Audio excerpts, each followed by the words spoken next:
Hello, my name is Xavier Mercado, and this is Spearhead Conversations. Today, I'm joined by a special guest, J Matt, social media coach, content creator, and the founder of HashtagMKE, a networking platform that brings the community together. It's been a long time coming. I finally reached out. He replied, and we are here today. So without further ado, how you doing, J Matt? I am doing great. I love snow, and it's snowing outside, so I'm like, yes, this is a great day. You drove safe today? I did drive safe, yes. Yeah, it's one of those precautious times, man. Mm-hmm. I don't think everyone, I think this is winter just catching up. Yes. With what it's long overdue. Yeah, long overdue. But otherwise, how have you been, man? You are a busy guy. I've been great. Yeah, I keep busy, and that's a good problem to have, I'm sure. Yeah. Well, your platform, it's grown. I mean, I've followed. I'm pretty sure all of Milwaukee has. Or at least have seen me, whether they chose to hit follow or not. Yeah. But, you know, I love what you're doing. Thank you. You know, I got my platform. I interview people that I feel just, you know, there's a passion, there's consistency, there's, you know what I mean? It's just this fire within, and I definitely see that with you. So I appreciate you coming on, man, and just sharing some time with us. My pleasure. All right, well, let's jump in. Sounds good to me. So J Matt, Yes. Where were you born? Technically in a hospital in the city of Milwaukee, but my childhood, I grew up in Brookfield. Brookfield. I know. All right. I didn't choose it. It's my parents' fault. Yeah. How was your childhood? I mean, it was fine. I think it's like your general childhood, and nothing to brag about, but like it wasn't a bad one. I think it was pretty normal in my opinion. Yeah. What type of hobbies were you in? I was a skier. I'm a skier still, but like downhill skiing, and that was a lot of fun.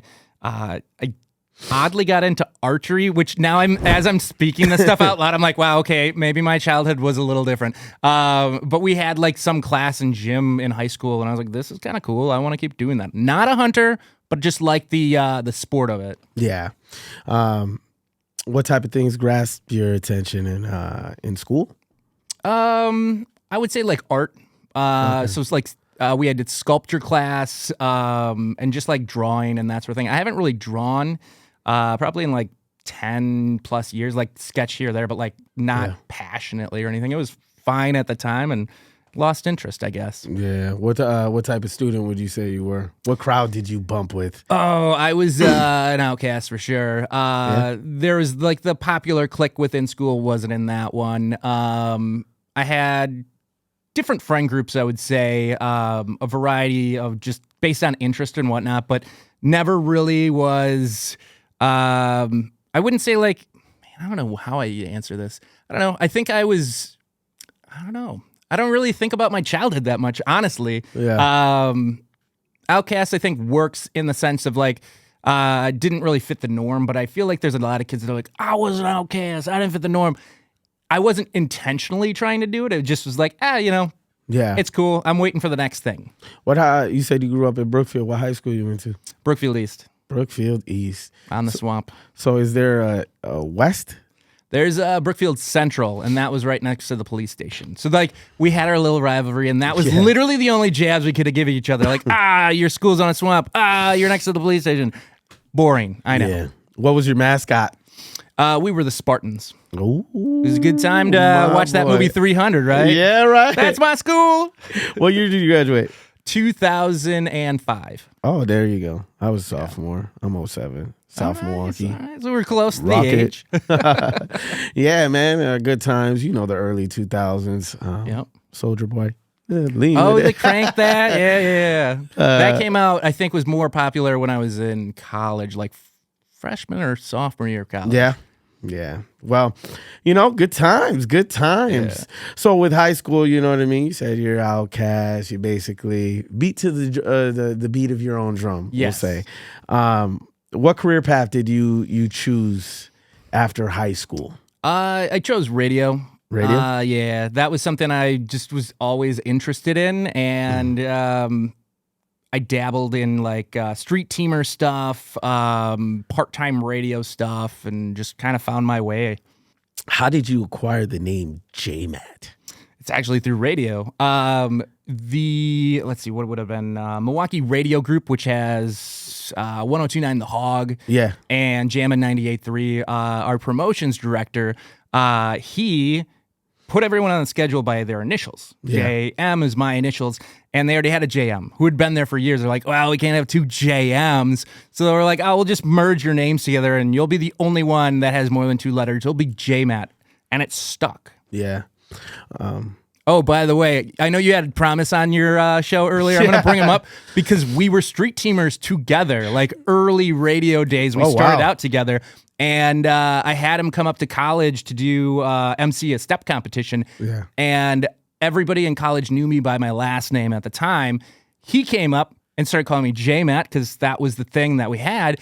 And my fraternity brothers and everyone in college picked up JMATT. And JMATT really stuck. And that was kind of that difference there of Promise coming up and introducing all my college friends to that nickname. Oh, that's dope, man. Yep. Promise is a great guy, man. And He I'm is. super excited for his new venture, man. Hosting Bucks games. Yes. Milwaukee Bucks, baby. Man, we gave it to the Celtics. Oh, we did. It was a blowout. Blowout. Man. Well, tell me more about early radio days. I mean, you would say that's a very big part of your life. Yeah. In college, I was at a country radio station. I was up Marquette, Michigan for college, Northern Michigan University. And I was interested in it. I did the college radio station thing, so I could really do whatever I wanted. My radio name for that was DJ Crank. Wow. I know. Luckily, that did not stick. That works. Yeah. So that was that for a while. I'm really glad that didn't stick. And then I was also on the local small market country station. It also had some AM stuff, so I had to do like news talk and blah, blah, blah. Not glamorous, but that's where you start. And it's totally fine that it worked out that way. I bounced between like nonprofit and radio on and off. Couple of years here, then back into radio. Then I needed more money, and then I found a different job that paid better. Eventually found myself in Madison, and I was an overnight jock for Mix 105.1, and I was also the promotions and marketing director for the station. They had a couple stations there. And eventually, Kiss FM, there was an opportunity there because the company I worked for, Entercom at the time, now Odyssey, owned the stations in Madison, owned the stations in Milwaukee. Wow. So I got introduced to the program director, assistant program director, whatever, at a party in Milwaukee. And she's like, okay, I'll let you audition for Kiss FM. And I was like, okay. And kind of ran around in circles. And eventually she gave me a shot. I did some overnights. So for about a year and a half, I would drive from Madison on weekends to Milwaukee. Wow. Specifically to be on the air for Kiss FM. Wow. Yeah. Eventually worked out, and I did full time and all that. But yeah, it was a lot of work to even get to the point where I had that shot to do full time on Kiss. What inspired #MKE, and when was it founded? Yeah, it was founded it was founded January 12th. Today's January 12th of 2017. So this is legitimately the anniversary date. I know you're going to air this down the road, but January 12th was the anniversary. And before I was full-time at Kiss FM, to get myself to Milwaukee, because I was over the Madison scene pretty quick, and I wanted a reason to move to the city of Milwaukee. I live here. I've had it as a goal since I was a kid. And I found a job at a child welfare agency at the time called Saint A. I think it's WellPoint Care now. Don't follow them too exclusively anymore, but I did the social media strategy for them and trying to help them find foster care parents and that sort of thing. And I was the only person at this organization that did social media. So I'd often run into this issue of, okay, well, I got to troubleshoot, or I'm not sure what the strategy is. If I had any social media questions, my team didn't know the stuff. They had their expertise in other areas. Yeah. So I didn't have anyone to bounce ideas off of. So what I kind of realized, having recently moved back to Milwaukee area, was that I wanted to get into networking. And I'd go to some events and I kept talking to financial advisors, and nothing against them, but it just wasn't an interest. Every time we got into a conversation about social media, I was like, this is a conversation I want more of.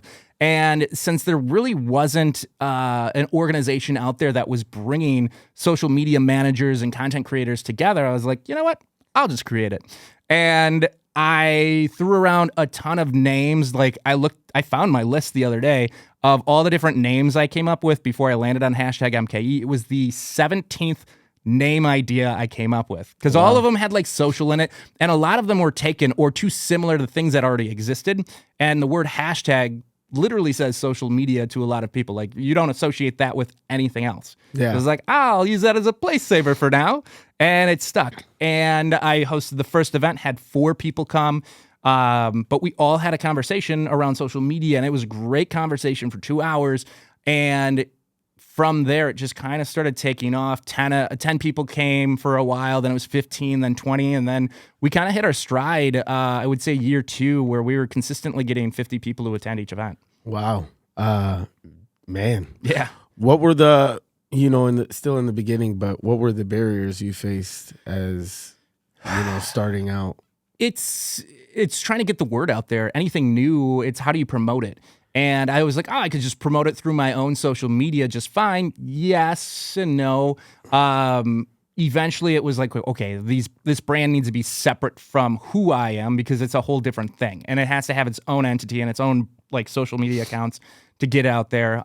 Finding like event platforms that people used and to find events was part of it. Word of mouth. So it was just kind of like a patience game, knowing that I didn't want to force anything and just let it naturally take its course, because I had an idea of what I wanted, but if nobody's interested in what I had in mind, it doesn't matter. So it was like, here's my idea. You guys take it where you want. I'll keep planning the events. We'll make sure that this is happening every month. And based on who comes and the interest and whatnot, it can expand from there. And since the first event, even up until my most recent event, I just stick myself at the welcome table, because I go to networking events all the time where I want to talk to the host of the event, but they're in conversation with a bunch of friends, or it feels like a clique or something that they're in, and that I feel like I'm interrupting if I go over to talk to them. Yeah. So I purposely put myself right at the welcome so that I say hello to every single person that walks in. And as more people come, I can have side conversations, but also make sure that if you've never been to an event before, I can explain what we're all about. If you're walking by and you're like, wait, what is this? You didn't come for this event, but you're at the bar, I can explain it to you, and maybe you'll come to future events. It's I have a member that's been coming for so long, Matt. He tells me it's kind of like quality control, if you will. It's really allowing the consistency of quality event after event. Yeah. Well, that's how I met you. Yeah. I was invited to an event, and I ended up showing up, and I met you at the welcome table. Yes, you did. And the board with all to write your social media, and it was awesome. Thank you. It was not only was it a cool event, but it was cool because that was the first time. I mean, I do interviews. Yeah. So I saw about 6 of the people I interviewed at your networking event, and it was just cool. I got a picture with them, and one of them was Steve Phillips, nice. Philly Flyboy. Yep. But it was definitely a great event, man. And I love just that everyone is like so united with it. You know what I mean? It's this embracing culture of, we're from Milwaukee. Yep. We're trying to get our names out. Yep. Here we can just be ourselves and hopefully network something into, pushing forth. Yeah. So in the beginning, what platforms were you primarily focusing on to promote #MKE? The very first one that I focused on was Twitter, of all things. At the time, Twitter chats were very popular, and I was finding, like, Twitter seems odd now, given that it's X and blah, blah, blah. But if you've ever spent time on Milwaukee Twitter, it's a force. And when it comes to like voting on things, like when you think of MLB, and we have a lot of Brewers that are playing in the All-Stars game, and we've got the Bucks, and we've anything that's like voting based, Milwaukee has representation because Milwaukee shows up, Milwaukee votes. It's a great community. And a lot of that like sports talk is happening on Twitter, and Milwaukee's very active on Twitter, and they will rally behind their team and their city. And knowing that allowed Twitter to be a space that made sense to promote events. Eventually expanded to Facebook, to Instagram, and Instagram is probably our most successful platform for finding creators, promoting our events, and getting interest. Yeah. What type of events through #MKE? Now, I know you do promotions, but there's other things that come with #MKE. Yeah. So what is that? So #MKE, beyond our networking events and connecting content creators and social media enthusiasts, it really was the pandemic that had me thinking, okay, what else can we do? Because we did have to pause for a bit. And as we were ramping back up, I was trying to figure out, okay, what other content can I post for #MKE? So I started featuring 5 local events in the city of Milwaukee each week that were happening. And the big goal with that is to, of course, have like one of the notable ones that everyone's talking about so that it's there, but it's largely trying to find those more obscure events that are truly happening in the community and try to get the reach to be from the northwest side to the south side. If I can find events that make sense, that would be interesting to creatives in the city, whether it's like a photography event or learning how to use Photoshop and Lightroom, or if it's a family friendly. I don't have kids. I don't plan on having kids, but I know that there's people in our community that do have young kids and need something to do. So I try to find like one family friendly event. I try to find something that I would like to go to that's just kind of obscure, and just try to find an all encompassing, maybe it's a mental health and wellness event that someone's putting on.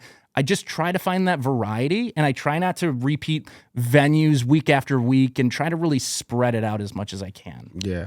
Well, you know, through these videos and event, you know, these locations that you put on through these videos, you've become quite the person that is recognizable to the eye of locals. Yeah. How does that feel when somebody comes up to you and is just, hey, you're JMATT, you do all, you tell all these events, and how does that feel? It's nice because when I started doing the 5 events, it was a slow grow sort of thing. And I was like, I'm putting a lot of time and effort into this for it to not get seen.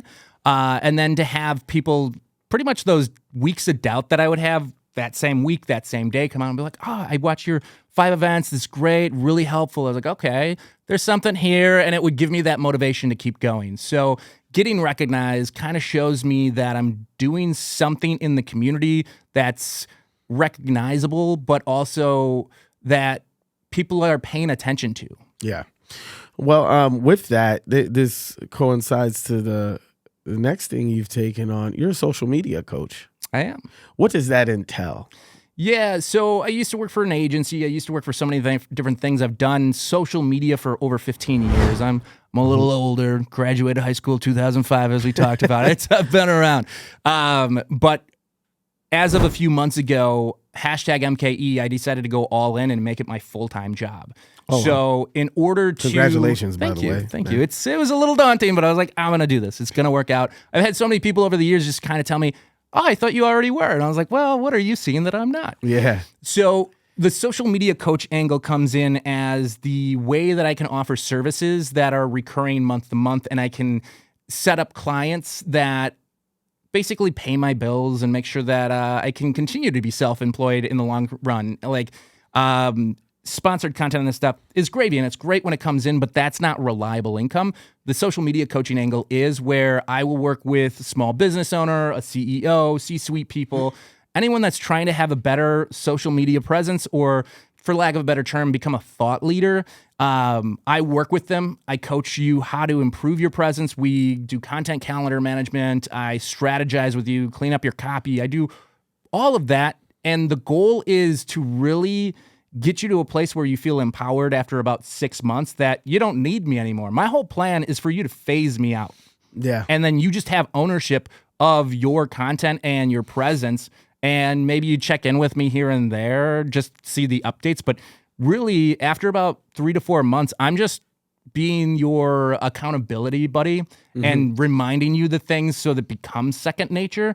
But there's only so much I can coach you before you're like, okay, I've got an understanding of what I'm doing, and that's the goal. Phase me out. How do you stay updated with the latest social media trends, and then integrate that into your coaching style? Yeah, so that's part of the game. You have to always be mindful of the content that's out there. There's some like newsletters you can subscribe to, and people tend to push against change. It's just in our nature. Change can be scary. And I would say early in my career, I was like, this is changing again. It's annoying. I just got into this rhythm and it's changing again. You have to get comfortable with the fact that it's changing constantly and you just have to stay with it. The content I create is nothing like the content I want to consume, which sounds weird to people. And I'll have people all the time say, I make similar content to you. You should follow me. And I was like, I'm not really interested in that kind of stuff. Like, I appreciate it and I like that, but my whole thing is follow who you want to follow based on what you want to see. If you don't want to see what I'm making, don't follow me. Yeah. If I keep making content and your interests shift and you're no longer interested in what I do, unfollow me. I don't care. It's what your interest is in general. What interests me is, oddly, social media strategy and content tips and like, here's how you make this transition. And I will take certain videos that may not even be describing how to do a transition. I'm like, well, that was really cool. Frame by frame it so I can figure it out. Like, that's what pulls in my attention, and that's the sort of stuff I follow. So, like, the latest changes in social media will just come into my feed because I'm already watching that stuff. And that's where it just naturally finds me, in the feed. With #MKE and this platform that you've created from the ground up, what has opened your eyes more than anything? I think the word is community. Not to be cliche, but it's like, we got a great community here. But like the people that are showing up, there is a community of people that have an interest in social media, but not just necessarily the fact that social exists, but the power that social media can give to people. And if you're a personal brand, a professional brand, or you're just a dad trying to connect with his son, because that's happened. Someone came and learned TikTok from me during a #MKE event, never came back, because all his goal was how do I navigate this platform that my son is obsessed with and that I can make fun content with him as a way to bond. I was like, great, love that for you. So there's so many uses of social media, and it brings people together, because whether you're a novice at it and trying to figure it out, we had a business that was fitness related, just starting out, didn't really know social media, but knew there was value there. We taught them how to use Instagram better. They grew their story, their story usage, and just how they use that platform. They found themselves at 1,000 followers within like a year. So there are opportunities there, and you don't have to blindly try to navigate what you don't understand. You come to one of my events, you talk to me or the many other people that are at the event, and they'll give you tips that you can go home with and use and incorporate for free. Yeah. How would you describe your work ethic? It's interesting. It's an ebb and flow like anybody. And I think there's a certain thing where the people that are truly successful just have discipline. I remind myself of that. I'm not saying I got discipline. I got ADHD. It is really hard for me to focus. And so that makes two of us. Yeah, man. Yeah. It's like, I'll go on tangents. It's fine. And when I get those hyper focus moments where I'm like, I'm really in it. I don't care what time it is, what day it is. It could be a Saturday at like 3 p.m. It's like, if I've got that motivation, I'm running with it and taking it where it'll take me. But you still have to show up when you're not motivated, when you don't have that hyper focus, which is a bit more challenging, I would say, for people with ADHD and attentive type. But I do the best I can, and I don't try to be too hard on myself when I am very spacey, if you will, or and I'll admit my timeliness is not the best, but I'm working on it. I know that's an issue. I'm very self-aware in that way, and I keep myself accountable when I need to. Yeah. And just kind of let myself, like, your body will shut down when you're too tired. It's like, okay, I'm not going to be successful, or I'm not going to be productive, I guess is the word, in this moment. I'm just going to be done, and then I'll start up tomorrow morning. Yeah. How do you balance your authenticity, being professional with, you know what I mean? Like, me running my own platform, Yeah. this is something that I understand. You could be a fun person, but it's also balancing the fun person and the business person. Yep. How do you do? It's nice because I do have separate accounts. So when it comes to #MKE and those platforms, yes, it's the professional face, It's the we, the us, the our as a representation of an entire business. For my personal account, I can let go a little bit for the JMATT content, doing the City of Milwaukee content and all that. I don't do reviews, ratings, rankings. I don't do any of that because it's also subjective. And for a while, I was vegetarian. So, like, do you want to hear about the meat shop from the vegetarian? No. Yeah. But also, like, I think if you do the reviews and you put your, like, opinion out there, yeah, there's authenticity there. But eventually, you have to give a negative review. Otherwise, people won't continue to believe in what you're talking about. Yeah. And I never want to be in a position where I could deter someone from providing business to a small business. Like if I said, the meal was underwhelming and I probably won't go back. And then there's people out there that will literally listen to people on social media and be like, well, JMATT didn't like that. Well, I've never tried it and I will never try it. Yeah. That's terrible. And then eventually, if I'm only telling you of the places I like, it doesn't work for me. And it makes me an outcast in the sense of lifestyle content creators and foodies because everybody gives their opinion. Everybody tells you why this place is great. But the problem is when you get sponsored content, and I've seen it from local creators, they're like, this is an amazing meal, blah, blah, blah, paid partnership. I'm like, is it amazing? Is it? I don't give reviews. And when people work with me and it's a partnership, a paid partnership, I'm not saying this is an amazing place. I'm giving you factual information of like, this is what they offer. This is like, if you're interested in this kind of cuisine or this sort of business, this is out there. You should go check that out. Yeah. With coaching, what are misconceptions people have about being coached before they are coached by you? There's a lot of different ways you can approach it. And for me, my goal is not to do your content and create your content. I can, but it tends to be very involved. And really, the clients that work well with me are the ones that create content already, but can't find that momentum that it's like, I want to do better. I want to create. I enjoy it, but I don't know what I'm doing. I don't know the strategy behind it. That's kind of the goal that I'm going for. There's other people, I think, out there that may think, okay, well, if I use a coach, do I lose my voice? Do I have control over my brand? My whole thing is supporting you and helping you get to that next level of what you see for yourself. Yeah. What are other things you advocate for? I'm a big mental health advocate. Yeah. That's my third branch of accounts. So you got #MKE, JMATT and then JMATT ADHD. Okay.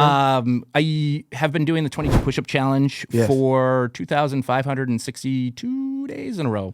Not in a row. There's been a one-off where like it just didn't post, but like nearly perfect streak. And it's, for those that don't know, it is doing 22 push-ups for at the time, it's a 2013 stat of an average of 22 veterans that die by suicide each day. And the number has ebbed and flowed and gone all over the place over the years. But even if the number was drastically lowered, it would still be something that needs to get awareness out there. Unfortunately, I think we're still a lot of years ahead, decades even, that until we'll get to a point where the topic of suicide isn't so taboo. And even saying that out loud, I'm so used to talking about it that it's like, suicide, depression, it rolls off my tongue. Yeah. Whereas the normal person is going to hear this segment and be uncomfortable. And I get it. It is an uncomfortable topic. And I have been in this for over 7 years of talking about it daily. And it has its own accounts because I know that a guy literally talking about suicide prevention every single day is not an account you want to follow necessarily. Yeah. So I couldn't have that and then also do City of Milwaukee content and hope people follow that. So it had to be separate.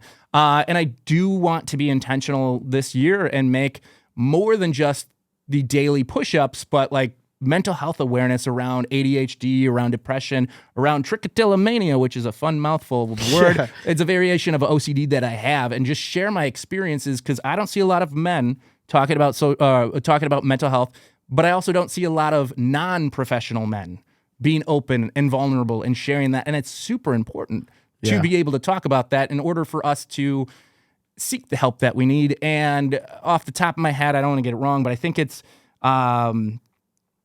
men are nearly 4 times as likely to die by suicide than women. Wow. Because we're not seeking the help. We don't want to admit there's a problem. And I've also seen stats where it's like men will take a more violent approach to their suicide method than women. Yeah. So we tend to have the suicide, trying to be very careful how I phrase it, where it's not just an attempt. Yes. Because your first attempt, it actually happens and you die by suicide. Yeah. And that's honorable. You got to salute it. I've seen the videos of you doing the 22. How do you feel Milwaukee has attributed to your success, and how does it feel the response they've given to the platform? For the local content, it's been great overall. With any social media, with any content you put out there, you're essentially putting yourself out there to have trolls and all these sort of negative experiences that come with social media. And if that's all you focus on, that's all you'll see. But there's a lot of positive there. I've had people from outside of the city that live maybe in Waukesha or something write in the comments or shoot me a DM and say, hey, I've been aware of Milwaukee for the longest time, and I've only seen what the media portrays of, like, it's unsafe and a lot of crime and blah, blah, blah. And I never really had an interest to coming to Milwaukee until I started seeing your content. And it started changing my mind, and I started seeing the city a little bit differently. And I thought about, okay, maybe I'll come by once or twice this year and check this out. Cool. If you were never coming to the city before, you saw one of my videos, you're like, I'll come once, I'll give it a shot. I'm changing your opinion of the portrayal that is the city. I'm not going to change it alone. I'm not going to change everybody. I get that. But a few people here and there. I could relate to that. Yeah. I could definitely relate to that. Any exciting events with the platform, or, just any type of evolution happening with #MKE? #MKE, personally, professionally, I've worked with some assistants recently, and now I'm in a turnover point, and having it be a full-time job and having an assistant, I'm trying to do the internship route. And I've got a program in mind that I think will really help small businesses who are trying to find young, affordable talents that will help them run their social media, create that content, but don't really know where to go. Because I think there's this problem just in general, anywhere, everywhere, where I'm a small business owner. I don't really want to do social media. Yeah. I know it's important. I'm going to hire a college kid. The college kid's going to come in here and do my social media. They don't know what they're doing aside from having the interest and the time. The business owner doesn't really know what they're doing. So you're both kind of going in the dark and doing the shotgun approach of, like, just spraying out all this content and hoping something hits. Yeah. So then you have my program where I will work with these college students, select college students or recent college grads that are trying to get into the industry, but can't get an entry-level job because it's not really entry-level. I work with those students or young adults. Then I pair them with small businesses, and they go off and they get the work that they want, the small businesses, while the college students or the young adults are getting that strategy and experience from me. And it just ends up being a very successful partnership.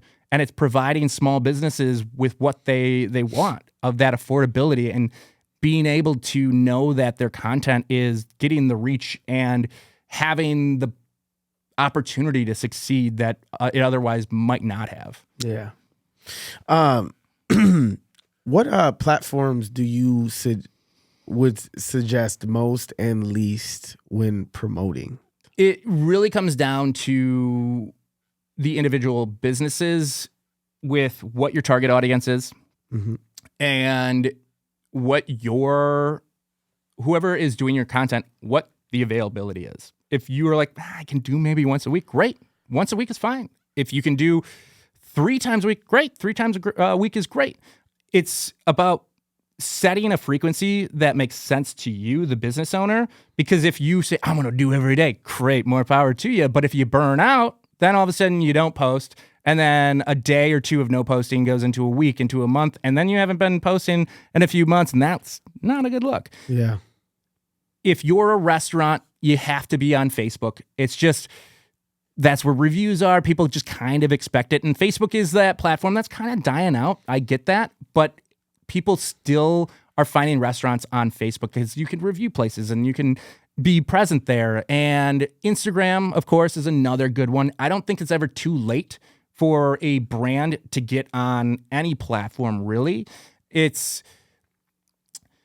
I think there's this fear of like, oh, this platform's been around forever and it's an uphill battle. Instagram is probably one of the platforms that's easiest to grow on right now. I'm not saying it's easy, but if you do reels and this sort of content, you have an opportunity to grow if you're leveraging certain things in a certain way.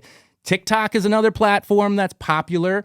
But if your audience is truly very local, it gets a little tricky because you can reach a ton of different people on TikTok. But if you're not selling to a few states over, does it make sense for your brand to be there? So it's just kind of, it's worth a conversation, if you will.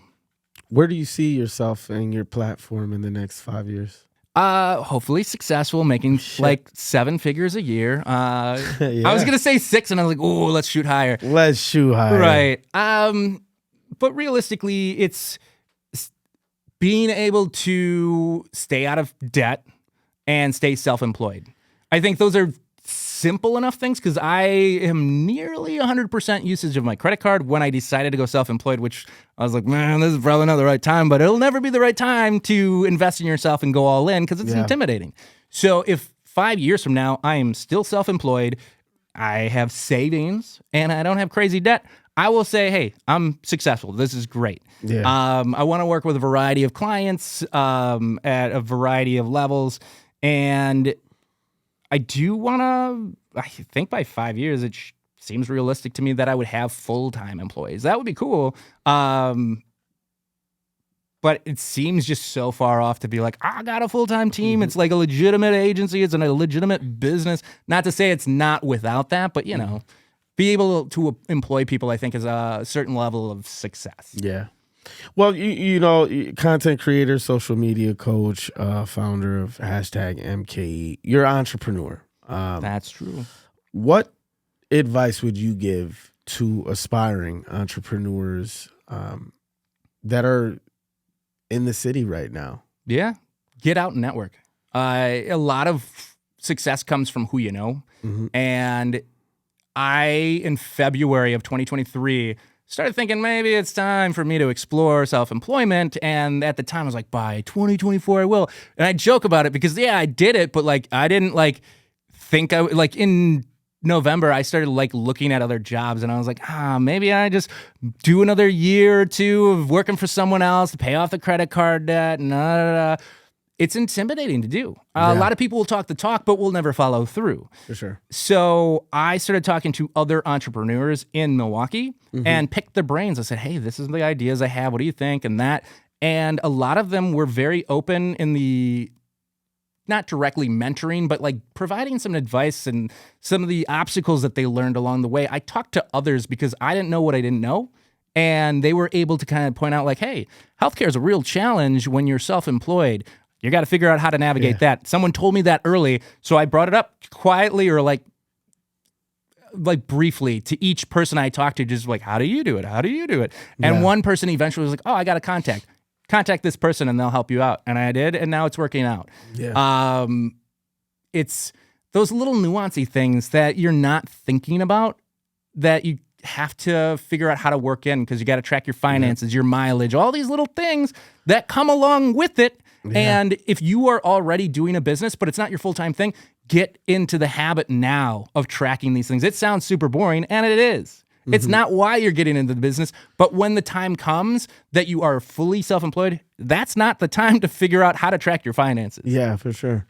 Well, I can relate, man. This is before 2 years ago, I never invested in myself the way I have right now. And it's been a expensive penny, but at the same time, it's been totally worth it because, it's investing in me. And it's through that, the growth that has taken place, it's allowed me to get my foot into doors and just evolve as a human being. Yep. I appreciate you coming on, man. Yeah. I've been following for a long time. You Appreciate know this. But it's definitely, I always knew I wanted this to happen. Yeah. But we definitely did make it happen, and I'm happy that you came on, share some of your time. Yeah. I've been saying it all through the interview, but what are ways people could contact you? Yeah, so my website is literally the word #MKE.com, and that's where I write some local stuff and promote all my events and whatnot. Easy central spot, join a newsletter and that sort of thing. But then it's all the social platforms. I'm literally on like 8 or 9 platforms, so if you're on it, I'm probably on it. Looking up the word #MKE, JMATT, MKE, JMATT, ADHD, based on what your interests are. Yeah. If you check it out, you follow, and lose interest, like I said earlier, unfollow me. I don't care. Do what makes sense for you. That's how you should use social media. Whatever you're interested in, do it. Yeah. Well, definitely a fan. I look forward to all the content you'll be bringing out. So again, thank you for coming on, sharing your time, being a part of the list of guests that have blessed the platform. And, with that, Spearhead out.